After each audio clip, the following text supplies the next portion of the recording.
The forest at Maple Ridge Campground had a way of swallowing sound as the sun dipped behind the pines. Summer heat bled out into cool pockets of dusk. Cicadas wound down their incessant hum, and smoke from a distant hunter's fire curled lazily between trunks.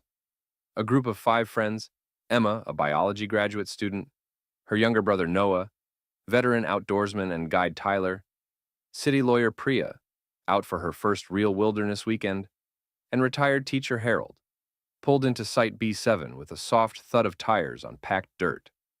The plan was simple: 2 nights of disconnecting, hiking the ridge trail, and a single shared campfire for stories. They pitched their tent on a flat patch near a large granite outcrop, careful to clear away leaf litter and elevate the food cache as Tyler taught them. Emma grumbled good-naturedly about the smell of bug spray while Harold unfolded the lanterns, and Priya snapped a few photos, the fog from their breath already beginning to coalesce in the lower hollows of the valley. Unseen in the upper branches of an adjacent oak, Pico the porcupine watched. He was a seasoned denizen of the ridge, a solitary creature whose nights were spent feeding on cambium and leaves, and whose days took him into the tangle of roots and hollows.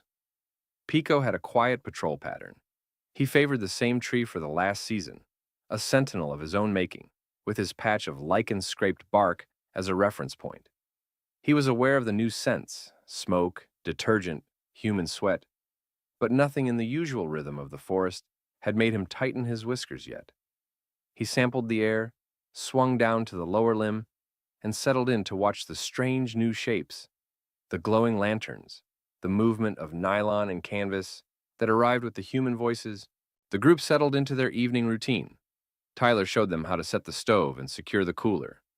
Emma, ever curious, rattled off facts about local herpetofauna over the hiss of boiling water, warning casually about the region's shy but venomous pit viper that favored cool, dark places near sleeping bags when it was seeking warmth or rodents.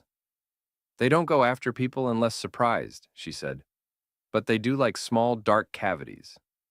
Always check your tent before crawling in." Noah, restless, teased her about worrying everyone, then stretched out on a log, staring up as the stars bled through thinning canopy. As the campfire crackled and conversation softened, an almost inaudible change rippled through the underbrush. Pico, half asleep in the crook of the oak, twitched.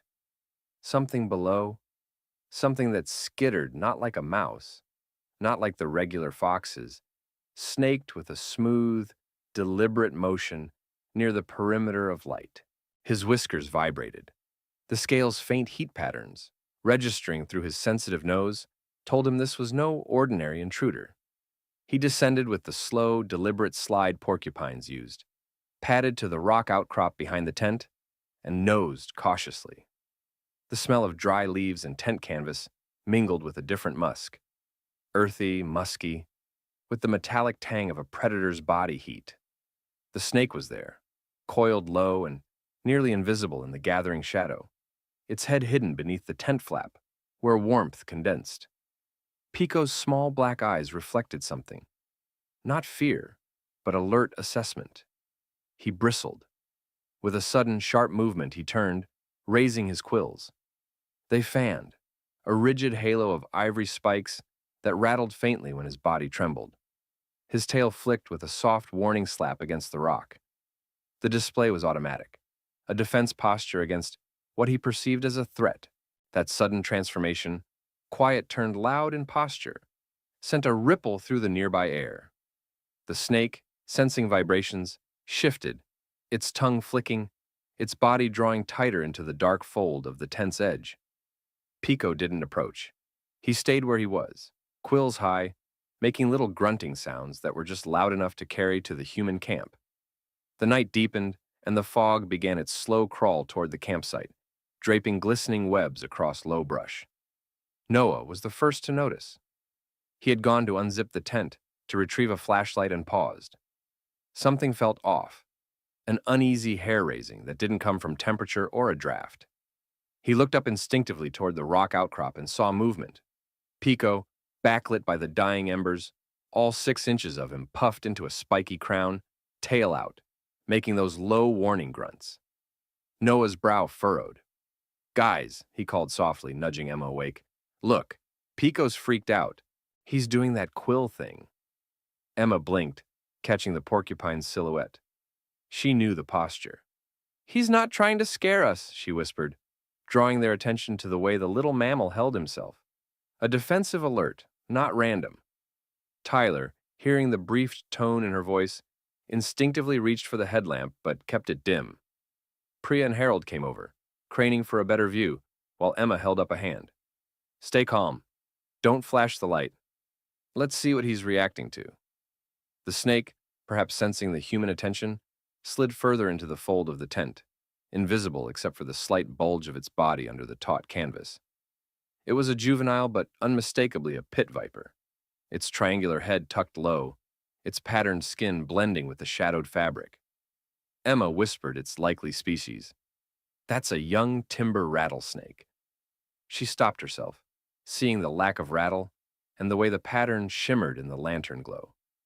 Or a closely related pit viper. Doesn't matter. Venomous, and it's probably seeking the insulated warmth of the tent to thermoregulate, or waiting for rodents drawn to our crumbs. Tyler's face went stern. We don't corner it. No sudden moves. Everyone back up slowly. Emma, keep an eye. Noah, grab the bear spray and the extra pole. Harold, take the small light, but just a trickle. No bright beams. Priya, put the cooler between us and the tent. Give us a bit of separation. The group pulled a cautious semicircle, lowering their own heat signatures and movement. Pico's display softened only fractionally. He now turned his head toward the dark tent flap and gave a low snuffle, as if urging the humans to pay attention without coming too close. It was an impossible warning in the language of those around him, but they understood enough. Something dangerous was near their shelter. Emma stepped forward, her scientific curiosity tempered by the weight of danger. She pulled the edge of the tent flap just enough, not unzipping, just teasing the canvas to lighten without creating a gap. The snake, sensing the motion, coiled slightly more, but the outline of its body became just visible. Dark bands, a thick body, the telltale vertical pupils, lined by a heat-retaining triangular silhouette. Tyler produced a long-handled hook, used for moving firewood, and, with Emma's voice giving calm directions, gently lifted the edge further to confirm without startling it. The snake's head emerged, flicked its tongue, and then recoiled when it realized it had been detected, slipping deeper. It was positioned dangerously close to where a sleeping bag had been. If the campers had crawled in without checking, they would have been laying directly over its path. No one reached for it. Emma shook her head. We're calling Ranger Beck. He's been on the trail system tonight. He'll know how to handle relocation. We're not making a hero move here.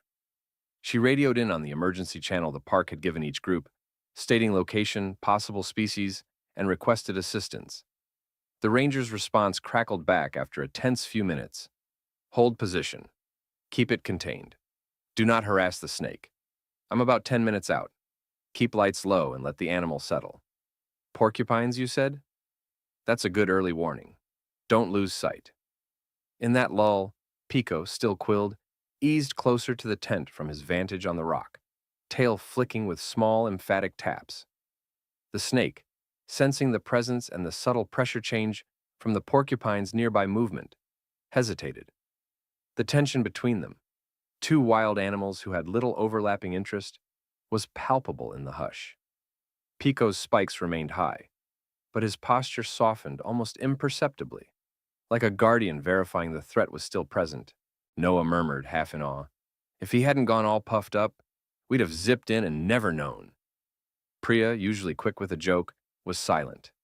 That little guy just saved us, she whispered, voice hushed with gratitude, trembling beneath the breathlessness of what could have been a tale of a bite and emergency ambush.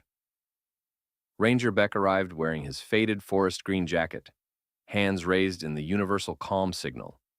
He swept a handheld thermal reader across the tent's surface, confirming the snake's position, then gave a quick nod to Tyler to make a soft perimeter with ropes.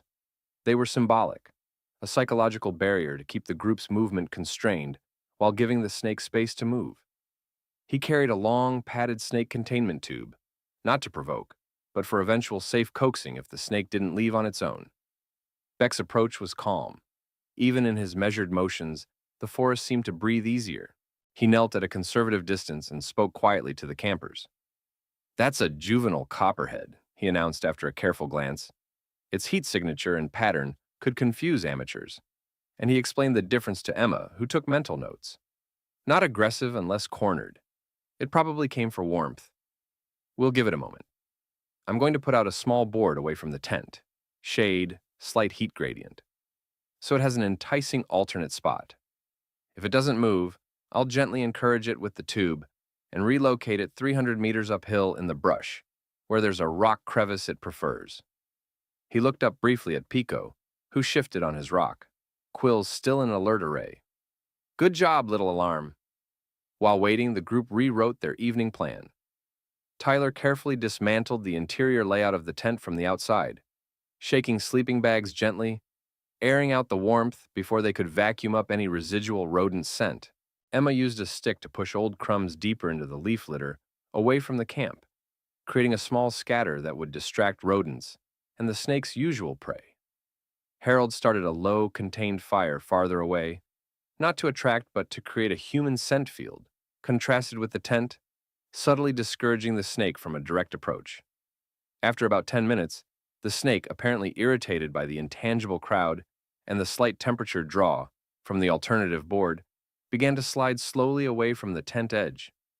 Ranger Beck used the tube as a soft guide, no grabbing, just a gentle nudge on the tail area, and coaxed it into the open. Pico's quills stayed raised, but he retreated up onto the rock, giving the snake a wide berth. Beck moved the snake into the containment tube, carried it with the reverence of someone who moved lives, and deposited it in a cool, shady nook, well away from overnight human activity.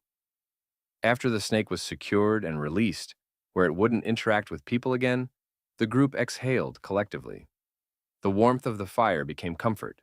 The adrenaline of risk dissipated in conversational eddies. Beck stayed for a while, sipping from a thermos and explaining the ecology. "Porcupines usually don't go out of their way to warn humans," he said.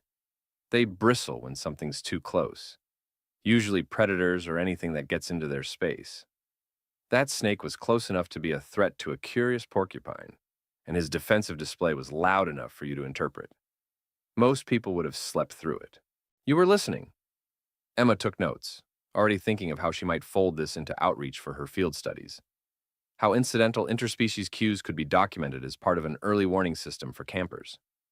Tyler, always practical, turned to Pico, who in the residual amber glow now slowly lowered his quills and held out a small chunk of untreated apple at a respectful distance.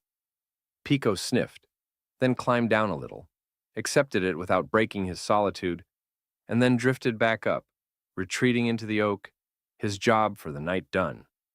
Priya, normally skeptical of wilderness hyperbole, laughed softly. "I always thought the animals were the ones who had to watch us. Tonight, I think the forest just saved us." Harold added, "We'll be telling this one for a long time. I want a plaque. Porcupine alert system. 5 stars." Noah made a quick sketched caricature of Pico with quills like radar dishes, and Emma promised to put a small field guide sheet in their shared trip journal.